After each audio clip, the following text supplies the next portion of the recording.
നമസ്കാരം ഗൈസ്, എല്ലാവർക്കും തരംഗത്തിൻ്റെ പുതിയൊരു വീഡിയോയിലേക്ക് സ്വാഗതം.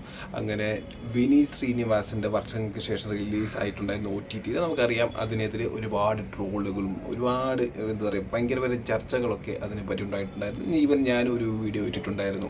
യൂട്യൂബിൽ ഇപ്പോൾ ഒരുപാട് പേര് ഇതിനെക്കുറിച്ച് സംസാരിക്കുന്നുണ്ട്. വർഷങ്ങൾക്ക് ശേഷത്തിനെ കുറിച്ച് ഒരുപാട് ആൾക്കാർ സംസാരിക്കുന്നുണ്ട്.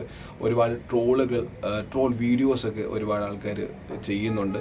അപ്പോൾ എനിക്ക് തോന്നുന്നു ഈ സംഭവങ്ങളൊക്കെ ഒരു പരിധിവരെ വിനീതിൻ്റെ കണ്ണിപ്പെട്ടിട്ടുണ്ടാവും. കാര്യം എനിക്കൊന്ന് ഹൃദയത്തിനൊക്കെ കിട്ടിയ ട്രോളിനെക്കാളും ഒരുപാട് മടങ്ങ് അധികം ട്രോളുകൾ ഈ സിനിമയ്ക്ക് ലഭിച്ചിട്ടുണ്ടായിരുന്നു. എനിക്ക് തോന്നുന്നു ഇത് തീർത്തും ഒരു അൺഎക്സ്പെക്റ്റഡ് ആയിട്ടുള്ളൊരു സംഭവമായിരിക്കാം വിനീതിൻ്റെ. കാര്യം വിനീത് ഈ സിനിമ തിയേറ്റർ ഇറങ്ങിയപ്പോൾ എനിക്കൊന്ന് വിനീതിൻ്റെ ഏറ്റവും വലിയൊരു സക്സസ്ഫുൾ ഫിലിമായിരുന്നു വർഷങ്ങൾക്ക് ശേഷം. എനിക്ക് 80 കോടി രൂപ കളക്ഷൻ നേടിയൊരു ചിത്രമായിരുന്നു. പിന്നെ എല്ലാ ക്രിട്ടിക്സും മിക്ക ക്രിട്ടിക്സും സിനിമയെക്കുറിച്ച് നല്ല അഭിപ്രായമായിരുന്നു പറഞ്ഞിട്ടുണ്ടായിരുന്നത്. പക്ഷേ സിനിമ റിലീസായി അതിനുശേഷം OTT വന്നപ്പോൾ നേരെ ഓപ്പോസിറ്റ് നെഗറ്റീവ് റിവ്യൂസാണ് എല്ലാ സ്ഥലങ്ങളിൽ നിന്നും വന്നത്.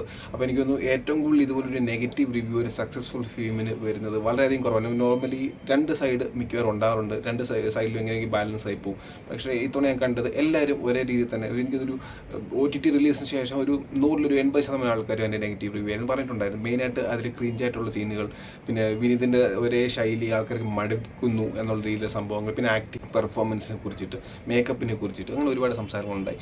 ഫൈനലി ഇപ്പം വിനീത് ഈ പ്രശ്നങ്ങളൊക്കെ ഉണ്ടായിട്ടും ഓഫ്കോഴ്സ് എനിക്ക് വിനീത് ഈ കാര്യങ്ങൾ അറിഞ്ഞിട്ടുണ്ടാവും. പിന്നെ നേരത്തെ തന്നെ വിനീതിൻ്റെ പടങ്ങളിലെ ക്രിഞ്ച് സീനിനെ കുറിച്ച് പല ആൾക്കാർ പറഞ്ഞിട്ടുണ്ട്, വലിച്ചു കീറിയിട്ടുണ്ട്. അപ്പോൾ അതൊക്കെ വിനീത് ഒരു പരിധി അറിയാം. പല ഇൻ്റർവ്യൂ വിനീത് തുറന്ന് പറഞ്ഞിട്ടുണ്ട്. അപ്പോൾ ഈ സിനിമ ഒരുപാട് വന്നപ്പോഴത്തേന് വിനീതിൻ്റെ കാര്യങ്ങളൊക്കെ മനസ്സിലായിട്ടുണ്ടെന്ന് തോന്നുന്നു. അതുകൊണ്ടാണ് പുതിയ സിനിമ ഇപ്പം തന്നെ അനൗൺസ് ചെയ്തിട്ടുണ്ട്. സിനിമ ടൈറ്റിലൊന്നും അനൗൺസ് ചെയ്തിട്ടില്ല. ഒരു ക്രൂവിലോട്ട് നോക്കിക്കഴിഞ്ഞാൽ നോബിളാണ് ഇതിൻ്റെ സ്ക്രിപ്റ്റ് ചെയ്തിരിക്കുന്നത്. ഹെലൻ പോലെ സിനിമയുടെയൊക്കെ സ്ക്രിപ്റ്റ് ചെയ്തിട്ടുണ്ടായിരുന്ന നോബിളായിരുന്നു. അത് പ്രൊഡ്യൂസ് ചെയ്തതെന്ന് വിനീത് ശ്രീനിവാസനായിരുന്നു. പിന്നെ അതുപോലെ എൻ്റെ മ്യൂസിക് ചെയ്തിരിക്കുന്നത് ചെയ്യാൻ പോകുന്നത് ഷാൻ റഹ്മാനാണ്. പിന്നെ പ്രൊഡ്യൂസ് ചെയ്യുന്നത് വൈശാഖ് സുബ്രഹ്മണ്യമാണ്. ഇതിൻ്റെ സിനിമാറ്റോഗ്രാഫി ഹാൻഡിൽ ചെയ്യുന്നത് ജോമോൻ ടി ജോണാണ്. അപ്പോൾ ഇവരെല്ലാം ഒരുമിച്ചിട്ടുള്ളൊരു ഫോട്ടോ ആയിരുന്നു ഈ അടുത്തായിട്ട് സോഷ്യൽ മീഡിയയിൽ വന്നിട്ടുണ്ടായിരുന്നത്. അപ്പോൾ എന്തായാലും പറയുന്ന ഒരു ഇത് വെച്ചിട്ട് കറക്റ്റ് ക്ലിയർ ആയിട്ട് ഇതൊരു വന്നിട്ടില്ല ഏത് ജോണറിലുള്ള സിനിമയാണ്. പക്ഷേ ഒരു ആക്ഷൻ സിനിമ ആയിരിക്കും. അതായത് വിനീത് തൻ്റെ ഒരു ഇപ്പം ചെയ്തുകൊണ്ടിരിക്കുന്ന പാറ്റേൺ മാറി ചെയ്യാൻ പോവുകയാണെന്നാണ് ഒരു വിവരം കിട്ടിയത്. എനിക്ക് തോന്നുന്നു മിക്കവാറും വിനീത് വേറൊരു സ്റ്റെപ്പ് എടുക്കും. കാര്യം വീണ്ടും ആ ഒരു ഫീൽ ഗുഡ് സംഭവം പിടിക്കാൻ വേറെ എന്തെങ്കിലും രീതിയിലായിരിക്കും, അല്ലെങ്കിൽ വേറൊരു ജോണർ ചിലപ്പം പരീക്ഷിച്ചേക്കാം. കാര്യം തിര പോലൊരു സിനിമയിലൊക്കെ വിനീതിൻ്റെ ആ സംവിധാന മികവ് വിനീത് തെളിയിച്ചിട്ടുള്ളതായിരുന്നു. അപ്പോൾ എന്തായാലും വേറെ ജോണറും തീർച്ചയായിട്ടും വിനീത് ഹാൻഡിൽ ചെയ്യാൻ പറ്റും.